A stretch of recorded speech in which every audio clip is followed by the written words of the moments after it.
perubahan memang menggelora sebagai tuntutan dan juga kebutuhan. Kemudian muncullah keputusan-keputusan lainnya. Presiden menandatangani PP nomor 53 tahun 2023 begitu ya, di mana merubah ini aturan, menteri harus mengundurkan diri, ya kan, gubernur, wali kota jika maju atau menjadi tim sukses. Itu dirubah dengan menandatangani PP 53 tahun 2023. Kita ingat waktu Sandiaga Uno maju, kan dia mundur ya waktu itu. Nah ini semua dirubah aturannya sehingga ya seperti yang terjadi saat ini. Kemudian ditambah lagi Mahkamah Konstitusi mengeluarkan uji materi ya, mengabulkan uji materi terhadap undang-undang pilkada, sehingga pejabat-pejabat daerah hasil pemilihan tahun 2018 itu bisa diperpanjang masa jabatannya, seharusnya berakhir pada Desember 2023 menjadi Februari pas pemilu begitu. Padahal kita tahu ini banyak pejabat-pejabat daerah itu yang jadi tim sukses, salah satunya Khofifah begitu ya. Akhirnya Khofifah yang harusnya mundur 2023 Desember jadi bisa, padahal bagian dari tim sukses. Ini ada 48 pemimpin daerah yang diperpanjang masa jabatannya dengan Mahkamah Konstitusi keputusannya. Jadi ini seperti semua dikerahkan ya, mau dari Mahkamah Konstitusi, Bawaslu, TNI Polri, semuanya, Babinsa, pokoknya semua. Nah ini menimbulkan daya rusak yang luar biasa ya. Sistem yang apalagi ini tentu akan mempengaruhi kepercayaan publik terhadap hasil pemilu. Dan yang lebih mengkhawatirkan lagi, kita sudah lihat nih naga-naganya itu ya, bahwa kok ada ya yang menyuarakan agar aklamasi pemilu satu putaran saja begitu. Padahal kita tahu ya pilpres itu kan tergantung rakyat begitu ya. Mengapa harus disuarakan gerakan satu putaran? Maksudnya apa gitu? Saya nggak ngerti ya. Nah, saya khawatir ini adalah suatu pengkondisian membentuk public opinion begitu ya. Jadi seandainya kejadian begitu dengan berbagai kecurangan, publik menerima itu sebagai kenyataan gitu ya. Karena kan sudah disounding dari awal nih satu putaran nih.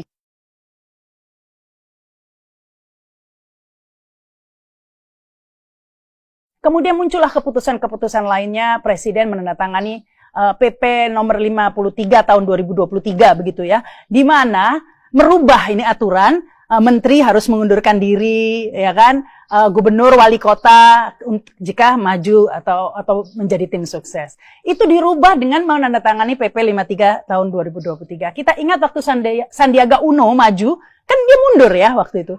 Nah ini semua dirubah aturannya sehingga ya seperti yang terjadi saat ini. Kemudian ditambah lagi Mahkamah Konstitusi mengeluarkan uji materi ya, mengabulkan uji materi terhadap undang-undang pilkada, sehingga pejabat-pejabat daerah hasil pemilihan tahun 2018 itu bisa diperpanjang masa jabatannya, seharusnya berakhir pada Desember 2023 menjadi Februari pas pemilu begitu. Padahal kita tahu ini banyak pejabat-pejabat daerah itu yang jadi tim sukses, salah satunya Khofifah begitu ya. Akhirnya Khofifah yang harusnya mundur 2023 Desember jadi bisa, padahal bagian dari tim sukses. Ini ada 48 pemimpin daerah yang diperpanjang masa jabatannya dengan Mahkamah Konstitusi keputusannya. Jadi ini seperti semua dikerahkan ya, mau dari Mahkamah Konstitusi, Bawaslu, TNI Polri, semuanya, Babinsa, pokoknya semua. Nah ini menimbulkan daya rusak yang luar biasa ya. Sistem yang apalagi ini tentu akan mempengaruhi kepercayaan publik terhadap hasil pemilu. Dan yang lebih mengkhawatirkan lagi, kita sudah lihat nih naga-naganya itu ya, bahwa kok ada ya yang menyuarakan agar aklamasi pemilu satu putaran saja begitu. Padahal kita tahu ya pilpres itu kan tergantung rakyat begitu ya. Mengapa harus disuarakan gerakan satu putaran? Maksudnya apa gitu? Saya nggak ngerti ya. Nah, saya khawatir ini adalah suatu pengkondisian membentuk public opinion begitu ya. Jadi seandainya kejadian begitu dengan berbagai kecurangan, publik menerima itu sebagai kenyataan gitu ya. Karena kan sudah disounding dari awal nih satu putaran nih.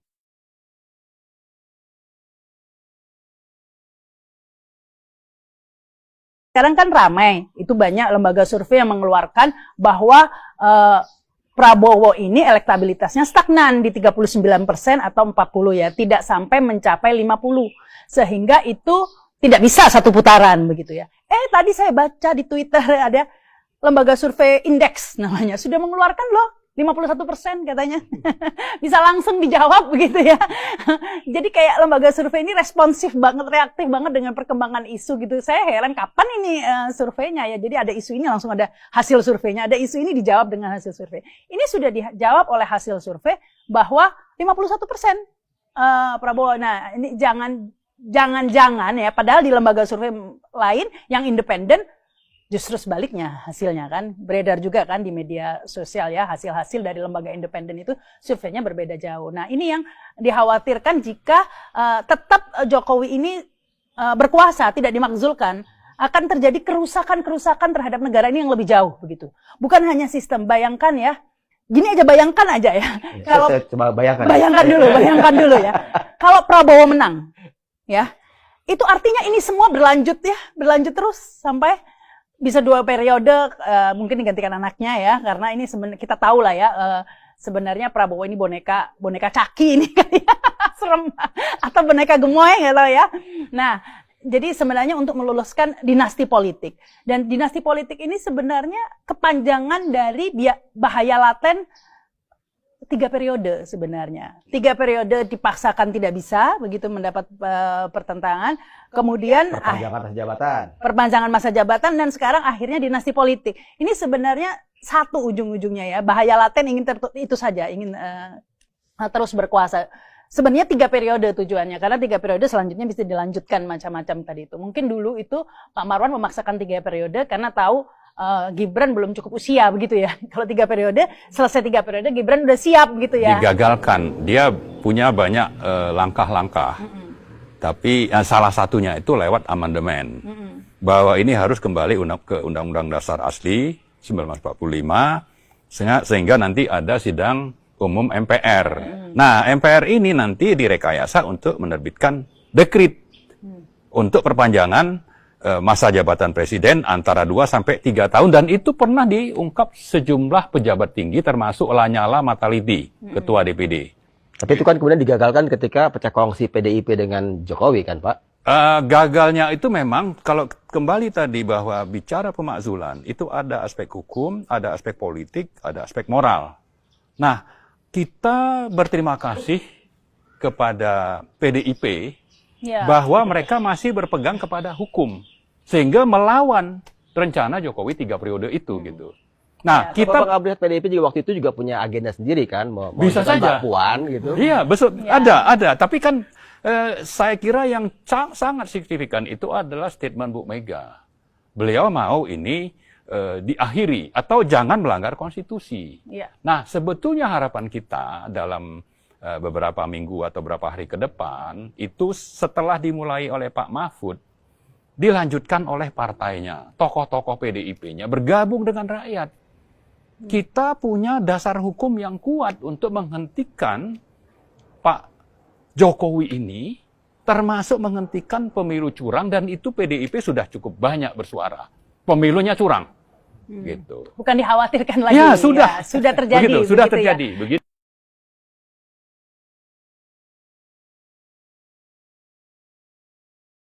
Bicara soal pemakzulan itu, kemarin kita ketemu dengan Pak Mahfud MD ya, Pak Marwan itu sudah dijelaskan bahwa memang prosesnya panjang, bisa sampai 1 tahun, tidak mungkin, bisa dikatakan tidak mungkin lah kalau tujuannya agar Pilpres berlaku jurdil sehingga harus dimakzulkan sebelum Pilpres, itu tidak mungkin. Tapi ini kan tidak ada yang tidak mungkin sebenarnya ya begitu ya, karena kan suara tertinggi adalah suara rakyat sebenarnya begitu. Dan ini sudah banyak pengamat-pengamat politik yang lainnya juga menyuarakan ya, sebenarnya bisa jika dimulai dengan menteri-menteri mengundurkan diri seperti terjadi pada zaman Pak Harto, ada 13 menteri yang mengundurkan diri begitu ya. Nah, ini kita ketuk saja hati nurani ya, karena sinyal-sinyalnya ini begini.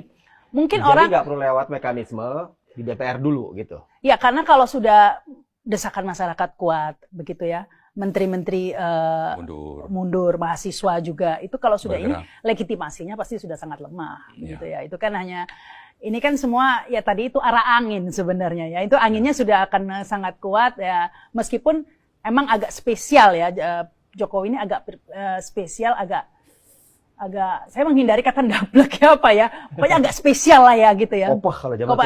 Ya nggak tahu istilahnya ya, nanti salah lagi ngomong istilah ya. Pokoknya agak